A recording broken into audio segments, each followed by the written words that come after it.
Hi,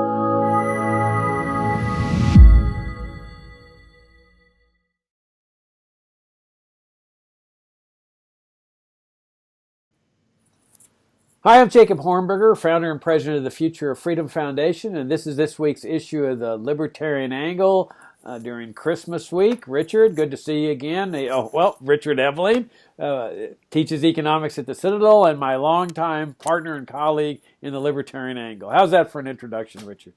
Thank you. It's good to be back with you and our viewers and listeners at this holiday time. Yeah, a little fumbling around here at Christmas week, but great to be with y'all, and a very Merry Christmas to you. We're continuing our series on socialism. Richard, so we're leading up now to the New Deal era, but I thought maybe we ought to mention something important in this transition that was taking place up to the New Deal. Two critical events took place, and that was the income tax, federal income tax, and then the Federal Reserve. And I think the people that were moving America in this new socialist, interventionist direction knew that this was going to be very costly, that when government's funding the taking care of people through welfare state programs, which we'll delve into as part of the socialist paradigm, and then you've got all these interventionist programs with what was developing as the warfare state in America. This is not a cheap type of endeavor. I mean, you look at it in history, kings have bankrupted their nations with their foreign wars and their out of control spending. So I think that part of this process was bringing into existence the central bank to finance what was inevitably going to be massive debt that the government was going to be incurring, because when you start financing all of these programs, you can raise taxes up to a certain point, but after that point, people start to rebel. They might even begin to revolt. So the advantage of a central bank is that it can start printing the money, and hardly anyone knows what's going on. They see all the prices rising, but they don't know that the inflation of this money supply is the cause. So those are two, I think, monumental events in this transition that the progressives were importing into the United States. But we have the spending problems that were taking place in the 1930s. Milton Friedman has documented this. Hayek has documented. The Austrian School of Economics has documented it. That we often hear that the stock market crash in '29 and the resulting depression was the failure of free enterprise. And by free enterprise, we're talking about the paradigm that you and I have already discussed, this unique, unusual paradigm in 19th century America where there was no income tax. You had sound money, you had gold coins and silver coins as the official money. You had open immigration, you had no drug laws, no Social Security, no Medicare, no welfare to speak of, very few economic regulations, virtually no public school systems except maybe in Massachusetts. So the stock market crashes in '29, and they immediately say, oh, this is the failure of free enterprise. Well, as Friedman and Hayek and the Austrian School has pointed out, it wasn't the failure of free enterprise at all, unless you consider that the Federal Reserve is part and parcel of America's free enterprise country, which of course it wasn't. This was, as you and I have discussed in other episodes, this was a socialist system in and of itself. It's monetary central planning. You've written a great book for FFF called Monetary Central Planning in the State. So the Federal Reserve was part of this transition toward socialism, that through monetary manipulation, they were overinflating the money supply, or at least the debt instruments. They panicked in the late 1920s. They realized that the risk of everybody coming and saying, well, I want my gold, because these debt instruments were promising to pay gold. And so they started contracting and panic, and as the central planner inevitably does, he screws everything up. And he overcontracts. That's what brings the stock market crash. And then that enabled the Roosevelt administration to say, well, here we are in this gigantic crisis that involves the failure of free enterprise. We need to transform America. But what was fascinating, what was done by this very crafty and cunning politician, Franklin Roosevelt, is he couched it all. I mean, this was a revolutionary transformation in America's economic system. But he couched it all in terms of saving free enterprise. And you sort of alluded to this in our previous segment where you said that, people believe this is freedom because it was happening so slowly. And that was really what happened in the 1930s. People were convinced that what Roosevelt was doing was saving the free enterprise system, when actually it was the exact opposite. I mean, this was the culmination of the success that the progressives had had from the late 1800s all the way up to the 1930s, of transforming people's mindsets, of getting them to respond to this siren song that government is here to take care of you. And this tsunami just finally just culminates in a gigantic wave that overwhelms American society, including the judiciary. I mean, for a while, the federal judiciary, the Supreme Court, was declaring much of what Roosevelt was doing unconstitutional. And there were many 5-4 decisions. Some of the court, what were called the Four Horsemen on the court, were saying this is just alien to America's system. This is not what was envisioned by the Constitution. But the tsunami was so large that after Roosevelt had his infamous court packing scheme where he got angry at the Supreme Court, so he says, I'm going to pack the court with all my cronies and outnumber the people that are declaring these things unconstitutional. Well, he lost that battle, but he won the war, because from 1937 on, after a Supreme Court case of West Coast Hotel versus Parrish, everything got established as constitutional. The Supreme Court caved in completely, and as new justices were coming on, it was clear that this new way of life that Roosevelt had initiated for America was going to stay here as a permanent basis. So what was that way of life? Well, we've got Social Security. Now, again, we didn't have a totally socialist regime come into play. Roosevelt didn't nationalize everything like they did in Cuba or the Soviet Union. He didn't take over the businesses and the homes and say these are now government property. But he did do some nationalizing. He destroyed what had been the finest monetary system in history, the gold coin, silver coin standard. I mean, people forget that for more than 100 years, the official money was gold coins, silver coins, American eagles, silver dollars. Roosevelt made it a nationalized gold. He ordered every American to turn in his gold to the federal government. No constitutional amendment at all. I mean, that's our system, that when you want to change the constitutional system, you got to go through the amendment process. He and Congress didn't do that.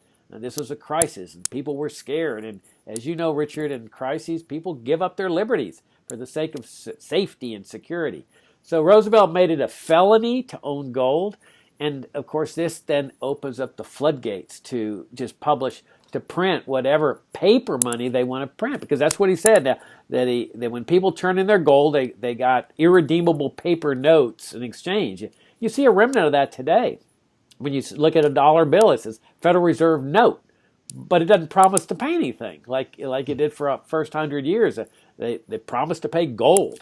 And so you end up with this horribly destructive system. That was one aspect of it. You've got this socialist system of Social Security, which was alien to the American way of life, which uses the force of government to take money through force, through the IRS, from one group of people, young people, and give it to another group of people.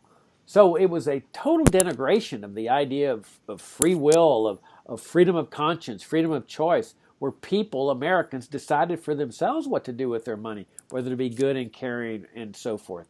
And then you had a huge system of regulation that was embodied, as you mentioned in a previous segment, by the National Industrial Recovery Act, where Roosevelt was putting industries and businesses into cartels, and you had this weird system of central management and control over the entire economy.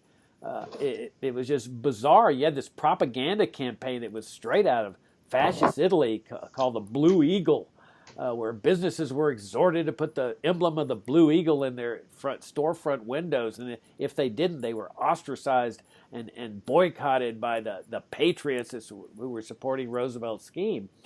And so you have this massive government management, massive government regulation, massive government looting from this group of people to another group of people. And that's why, as we mentioned in an earlier segment, that people ought to take a look at this book called Three New Deals by Wolfgang Schimmelbusch, because Schimmelbusch in this book shows the similarities that were taking place between Roosevelt systems, the system in fascist Italy under Benito Mussolini, and I'm talking about the economic system of Benito Mussolini, and then the economic system also of Nazi Germany. And that's why Schimmelbusch refers to it as Three New Deals. And as I've mentioned in my writings, there was even a letter that Hitler wrote Roosevelt commending him on his policies and saying Germany is doing the same type of things that you're doing to get Germany out of the Depression. This was in the 30s before World War II started. And the idea was that the entire world was moving to collectivism. But the big difference being that Americans were being indoctrinated with the notion that this was saving their free enterprise system. What do you think, Richie? Yeah, let me sort of amplify some things. Is that the perversity of Roosevelt in the New Deal is that he did not run his 1932 campaign in opposition to Herbert Hoover, who was the incumbent Republican, on an appeal for either fascism or socialism or collectivism in general. Hoover had been introducing a wide variety of interventionist policies. He raised taxes, which obviously dampened business profitability, but he also increased government spending and created budget deficits. He was attempting to influence price and wages by pressuring businesses and bolstering unions. He had safety net spending programs, so sort of like a mini New Deal. Though that, of course, is not the usual impression that historians have created. Oh, Herbert Hoover, he was this laissez-faire, do-nothing president. Dare I say, au contraire. A good account of this can be found in Murray Rothbard's book, America's Great Depression. But if you then look at, well, what was the Democratic Party platform of 1932 running against the evil excesses of the big government Herbert Hoover administration? You read the Democratic Party platform that Roosevelt ran on: cut taxes, reduce government spending, end the budget deficits, have a balanced budget, get the debt down, maintain freedom of trade, and assure the continuances of a gold-backed monetary system, and get the federal government out of the proper affairs that belong to the state governments.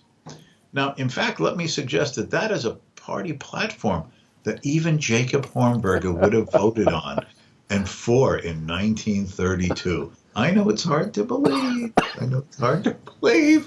But I know which lever you would have pulled in 1932 for Uncle Franklin. You would have voted for Uncle Franklin if that was the party platform. Now, you see, the perversity of this is that is the formal policy agenda that he's offering Americans in running against Hoover. Now, to be honest, almost anyone who represented the other major political party was going to defeat Hoover.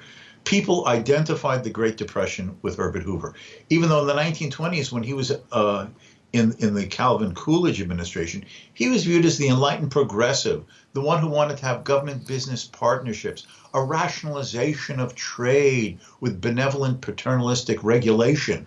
So he, in fact, was one of the interventionists. But he got labeled, and he was viewed by the people as this, a do-nothing president.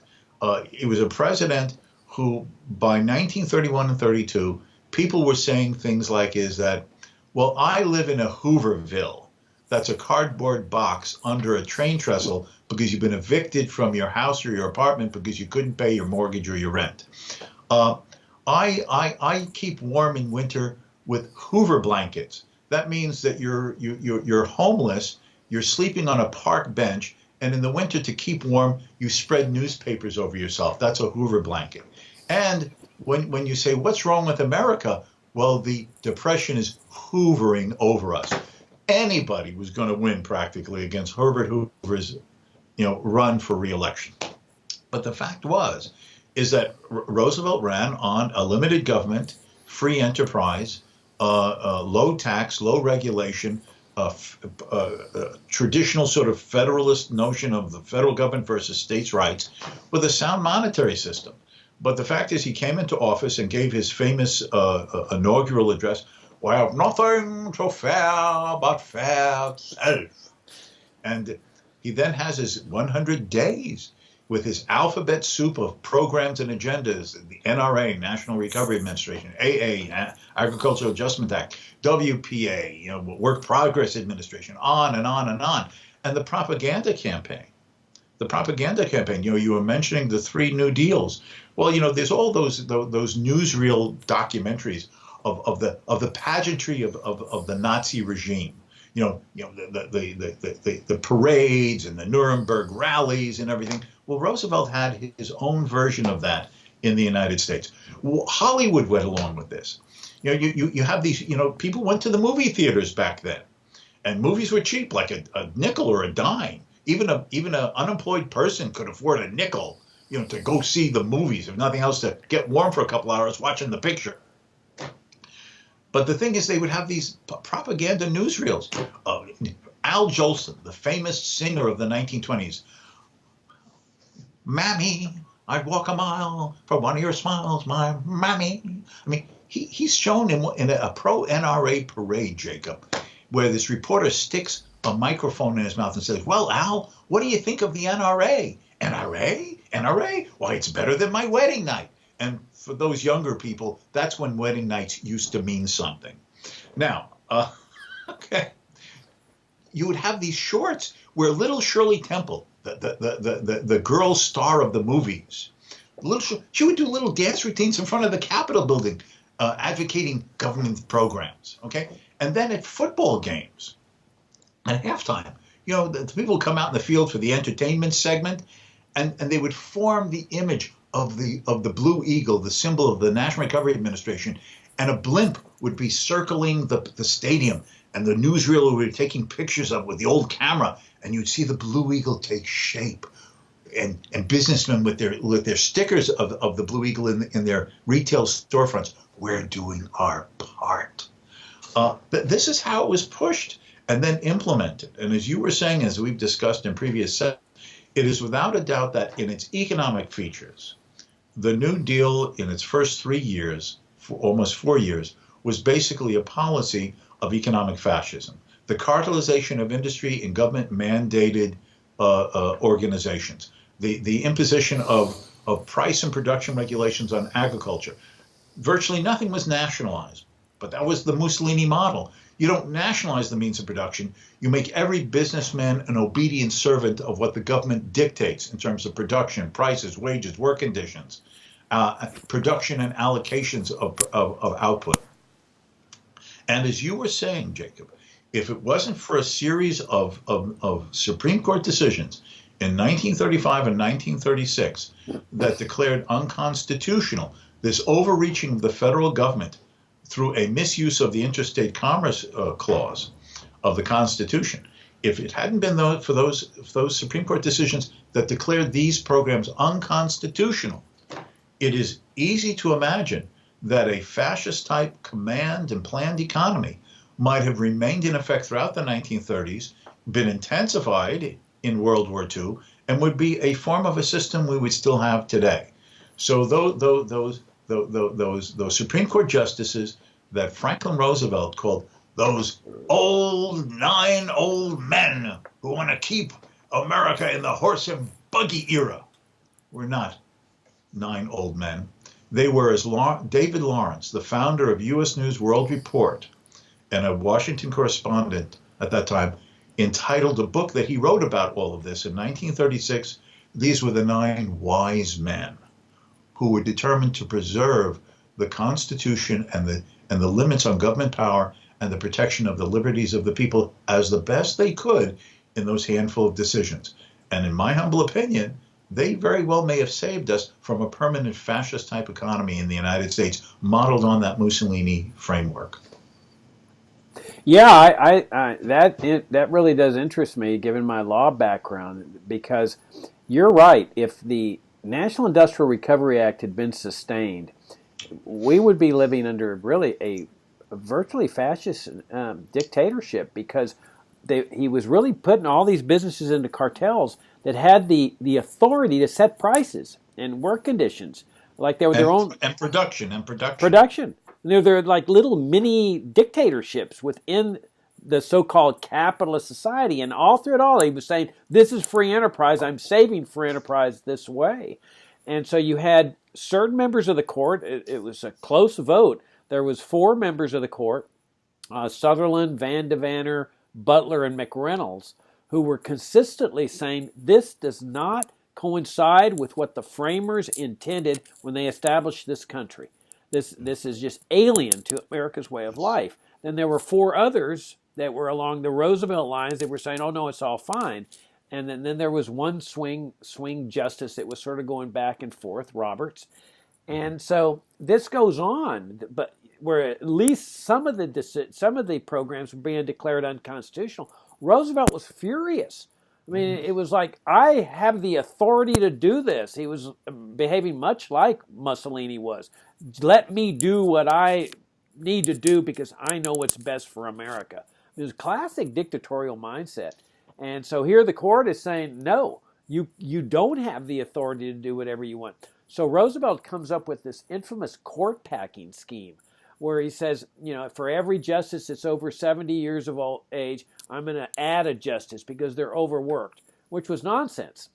The Supreme Court came out with a statement saying, we're all caught up. We're fine over here, that there's no overworked over here at all. But it was just a ruse.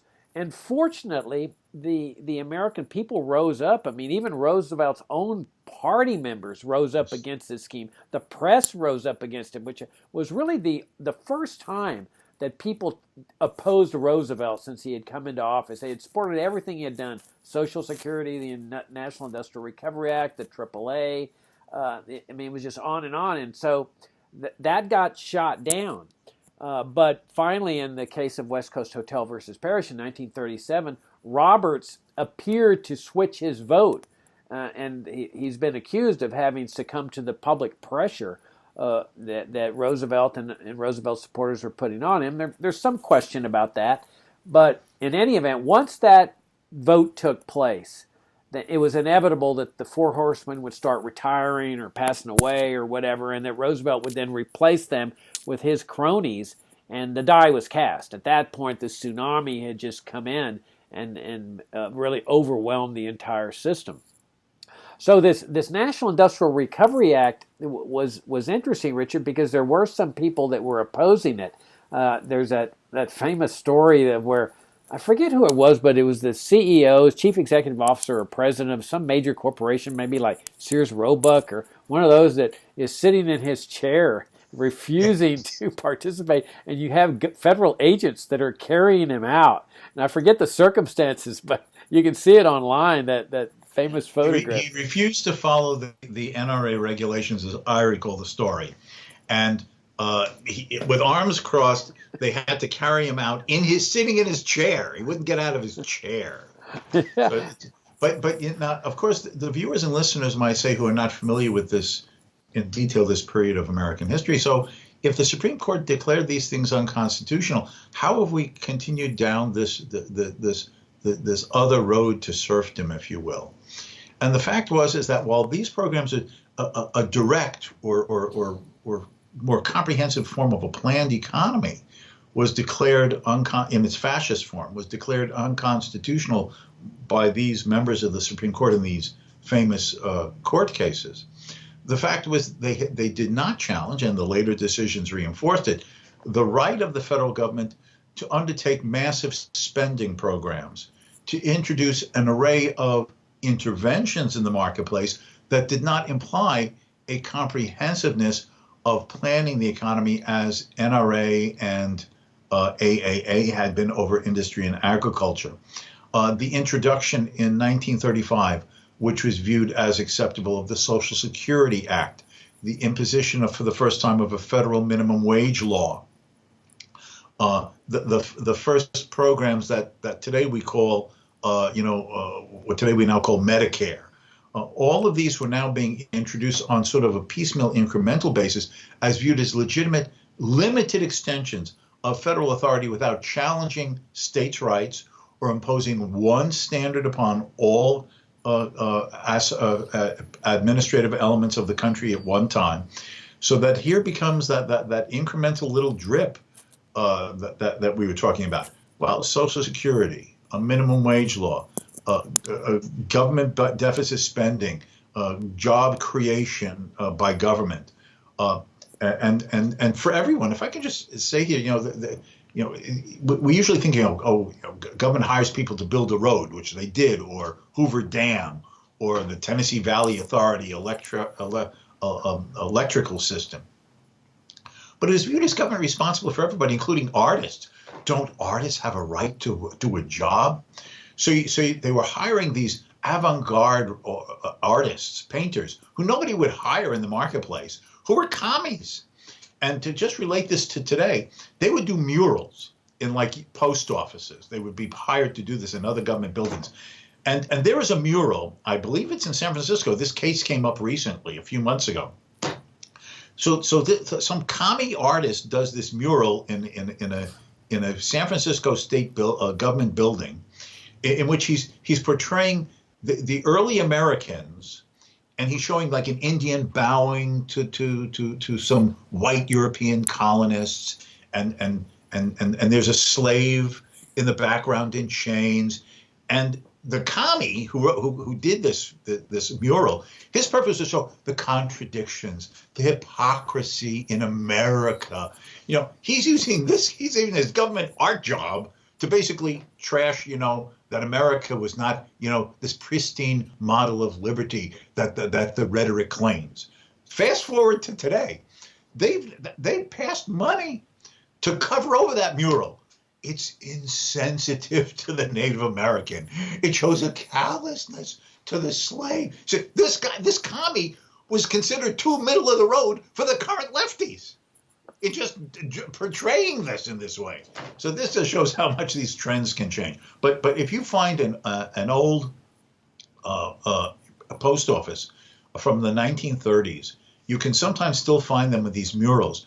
And almost like a caricature of Soviet art propaganda, where under Stalin in the 30s, there was socialist realism in art and literature. And one version of this, Jacob, was that artists would like to show happy workers on the collective farms driving their tractors, and a bountiful table of the harvested food groaning under the weight of the harvest. Of course, there's mass starvation going on, and brutal killing of millions of people to force people into these collective farms. So there's the happy imagery, happy workers, right? So Soviet realism. So what do you see in some of these murals in these older post offices, if you can find them? Happy workers doing their job, an NRA, building Hoover Dam, all these government projects. So talk about those 3 New Deals. Now it's the Soviet version as well. And this was going on. It was all propaganda. People were being paid to write articles and books by the government, and almost all of them, lefty stuff, commie stuff. So this was the climate in which this was going on, and the way that Roosevelt could continue a lot of this even after the Supreme Court declared these other programs unconstitutional. Yeah, as you know, one of my favorite quotes is by Johann Goethe: "None are more hopelessly enslaved than those who falsely believe they are free." Because if the slave believes he's free, he's great. He's over there thanking his master for letting him be free. And I think that really does characterize many Americans. And in large parts rooted in back what happened in the 1930s when Roosevelt has this socialist system. That he launched the idea of the government taking money from one group of people and give it to another group of people and calling it care and compassion. This huge bureaucracy, Social Security Administration. This reflects how good and caring people are, that the Internal Revenue Service is helping you get to this benighted, feeling. And then you've got this centrally managed and regulated economy that comes into existence, which is the exact opposite of a free enterprise system. That is a enterprise system where government is separated out of economic activity. So it was a revolutionary transformation sold into the concept of freedom. But Richard, we're out of time again for this week, so we'll continue our discussion next week, and or maybe the week after that. We may take a week off before New Year's. But well, I will just take a moment before we close, Jacob, is just to thank the viewers and listeners who are among those who support the Future of Freedom Foundation. Under the founding and leadership of Jacob Hornberger, FFF has been in existence now for 30 years, a beacon of uncompromising case for liberty of the individual, of free enterprise, the private property order, the constitutional bedrock of the American founding of life, liberty, and honestly acquired property in the pursuit of happiness. And through these types of videos, through 30 years of written publications, an active online presence, the Future Freedom Foundation stands as a torch of liberty. And as the calendar year reaches its end, if viewers and listeners will permit me to make this hope and request, I would hope that you would seriously think of making a generous donation for the Future Freedom Foundation, looking to the coming year and the next decade, but certainly to help support the foundation in its important and vital and essential work, looking to this new year of 2020. And I want to thank you as someone who was involved in the foundation's founding, who has a deep respect for Jacob Hornberger's uncompromising defense of liberty and what he has done with FFF during these 3 decades. I want to thank you for the support that you've given in the past, and I would ask you to think and hopefully be generous looking to the year ahead. Thank you. Thank you, Richard. I mean, coming from you, that's a big honor. You and I have worked together for so many years, 30 years now, and it's an honor that you would say that. And thank you for participating in this libertarian angle, Richard. I ought to mention that you have donated your time and expertise and insights on this program for some years now, and I'm very grateful for that. And the Future of Freedom Foundation is very grateful. And so thank you all for your great support. I hope you'll give us your end-of-year support. We put your money to good use. We're very cautious about how we spend money and how we put your money to advancing liberty. So thank you very much, and a very Merry Christmas to all of you, and a Happy New Year, and the same to you and your family, Richard.